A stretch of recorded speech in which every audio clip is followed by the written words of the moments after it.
जी बिस्मिल्लाहिर्रहमानिर्रहीम। अस्सलामु अलैकुम वरहमतुल्लाहि वबरकातुहू। नाज़रीन मोहतरम, अल्लाह सुब्हानहु व तआला से दुआ है कि अल्लाह सुब्हानहु व तआला सदका मोहम्मद वाले मोहम्मद सल्लल्लाहु अलैहि वसल्लम जितने भी लोग बीमार हैं अल्लाह सबको तंदुरुस्ती से अता फरमाए। ये खसूसी पैगाम जो है वो जितने भी आउट ऑफ कंट्री यानी पाकिस्तान के बाहर के ममालिक में रहने वाले लोग हैं, मेरे फॉलोअर्स हैं जो मुझे लाइक करते हैं, उन लोगों के लिए है। बहुत से दोस्त ऐसे हैं जो कि इस चक्कर में होते हैं कि मेरी अद्वियात वहाँ पे कोई बंदा लेके आए, तो मेरी अद्वियात डायरेक्टली भी आपके दिए गए एड्रेस पे आपको मिल सकती हैं। हम पार्सल भेजते हैं पूरी दुनिया में।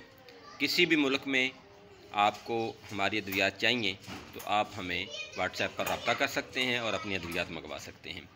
अल्हम्दुलिल्लाह तमाम ममालिक के अंदर मेरी अद्वियात जा रही हैं और उन लोगों को मिल रही हैं जो कि ऑर्डर कर रहे हैं। तो आपको भी अद्वियात जो हैं वो किसी भी मुल्क में अगर चाहिए तो आप मेरे से व्हाट्सएप पर रब्ता कर सकते हैं। थैंक यू, बहुत शुक्रिया, अल्लाह हाफ़िज़।